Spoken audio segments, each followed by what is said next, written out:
कोई अवैध निर्माण होगा, किसी भी प्रकार का अवैध निर्माण किसी भी समुदाय के लोगों ने किया होगा, हमारी सरकार कानून के तहत हर प्रक्रिया को करने के लिए तैयार है। हिमाचल की संस्कृति सर्वधर्म और हिंदुस्तान की सर्व संस्कृति भी सर्वधर्म भाव की है। ये कोई धार्मिक मुद्दा नहीं है। ये कोई धार्मिक मुद्दा तो उनके साथ जब ये समस्याओं का समाधान नहीं हो रहा तो इसको धार्मिक मुद्दे का रूप दिया जा रहा है। आज मैंने अखबारों में पढ़ा है कि जो इस मस्जिद से जुड़ा विवाद है, पर्टिकुलर शिमला से स्थित मस्जिद से जुड़ा जो विवाद है, जिसमें अवैध निर्माण की बात है, मुस्लिम समुदाय के लोग गए हैं और उन्होंने कहा कि जितनी भी हमारी मंजिलें हैं, ये नहीं है कि 2 या 3 है, मेरे को उन्होंने अभी बताया, मतलब हमारे वो अगर वो अवैध बनी होगी तो हम आयुक्त से ये मांग करते हैं कि इन्हें गिराने की हमें इजाज़त दे दी जाए।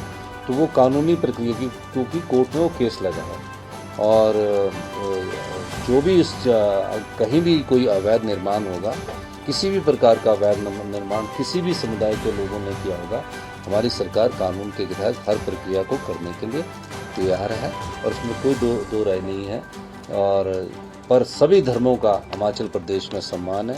हिमाचल की संस्कृति सर्वधर्म और हिंदुस्तान की सर्व संस्कृति भी सर्वधर्म भाव की है।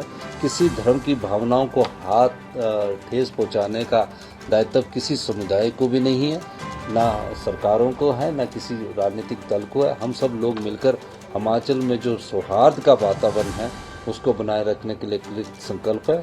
और जो घटनाएं घट रही है, इसके लिए मैंने विधानसभा में भी स्टेटमेंट दिया था। उस विधानसभा में मैंने माननीय अध्यक्ष जी से कमेटी गठित करने के लिए कहा था, तो जल्दी ही विधानसभा में पर्टिकुलर स्ट्रीट वेंडर्स को लेकर कमेटी बनेगी, क्योंकि जो समस्या है मूल जो अभी तक इनपुट है वो स्ट्रीट वेंडर्स को लेकर है।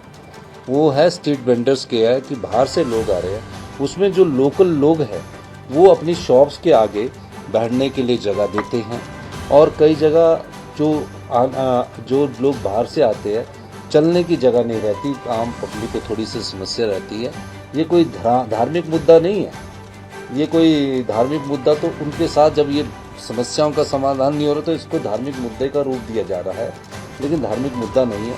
ऐसी स्ट्रीट वेंडर्स की बाहर से हमारे यहाँ काम करने के लिए आते हैं, इसमें भी कोई दो राय नहीं है कि हमारे जो सेब का सबसे ज़्यादा सीजन लगाने वाले जो व्यापारी हैं, जो सेब की मंडियों में हमारे जो आड़ती है वो बाहर से लोग आकर व्यापार करते हैं, तो उसका भी फ़र्क हमारे को पड़ता है, क्योंकि हमारे यहाँ जो लेबर क्लास है वो बहुत कम अब काम करने वाली रहेगी। तो जो बाहर से लेबर क्लास आती है और जो शिमला के जो बाज़ार है उसके आगे जब दुकान के आगे एक शॉप लगा देती है और उस दुकानदार उससे किराया लेता है, तो रास्ते में चलने की कई लोगों को समस्या भी आती है। तो इस प्रकार की कई समस्या हैं, इसका समाधान हमारी सरकार करेगी।